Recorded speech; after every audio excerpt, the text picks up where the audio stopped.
రేఖకు open challenge. మీరు ఇచ్చిన శాంసంగ్ A06 4G ఫోన్ పట్టుకొని ఏ షాపుకైనా పోదాం. మీరు ఇచ్చిన శాంసంగ్ A06 4G ఫోన్లు ఏ షాపులో అడిగినా దాదాపు 7,000 రూపాయలు ఉంది.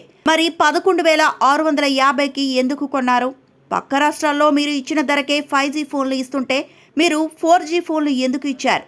మిగతా డబ్బులు ఎటుపోతున్నాయి అని బీఆర్ఎస్ నేత వై సతీష్ రెడ్డి అన్నారు. ఈరోజు ఓపెన్గా ఛాలెంజ్ విసురుతున్నా నేను సీతక్క గారికి. హైదరాబాద్లో ఉన్న మొబైల్ షాప్కి పోదామా, వరంగల్లో ఉన్న మొబైల్ షాప్కి పోదామా, లేదా ములుగులో ఉన్న మొబైల్ షాప్కి పోదామా? మీరిచ్చిన Samsung A06 4GB 64GB mobile ఎంతకు వస్తుందో మొబైల్ షాప్ పోయి తెలుసుకుందాం. అక్కడనే అడుగుదాం, మీరెంతకు కొన్నారు, ఆ మొబైల్ షాప్లో ఎంతకు అమ్ముతారు?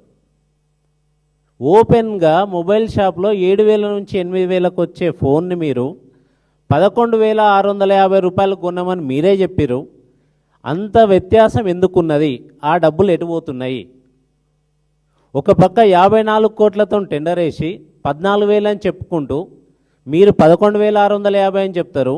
ఇంకా మేము పక్క రాష్ట్రాల కంటే 150 రూపాయలు మిగిలిచ్చినాం మన రాష్ట్రానికి అని చెప్తున్నారు. కానీ పక్క రాష్ట్రాలు ఆంధ్రప్రదేశ్ అయినా, గుజరాత్ అయినా, త్రిపుర అయినా, ఈరోజు పంజాబ్ అయినా అన్ని రాష్ట్రాలు కూడా 5G మొబైల్స్ ఇస్తున్నాయి. మీరెందుకు 4G మొబైల్ ఇవ్వాల్సి వచ్చింది? మీరు చెప్పిన ప్రైస్లోనే అక్కడ 5G మొబైల్స్ ఇస్తుంటే ఎట్లా 4G మొబైల్స్ ఇస్తారు? దీని మీద మేము ప్రశ్నిస్తుంటే మా మీద కేసులు, మా క్రిషాంక్ గారి మీద కేసు పెట్టారు. మా సోషల్ మీడియా మిత్రులని చెప్పుతో కొడతా అంటారు. అట్లే మా గౌరవ అధ్యక్షులు కేసీఆర్ గారిని ఒక లీగల్ నోటీస్ పంపించారు.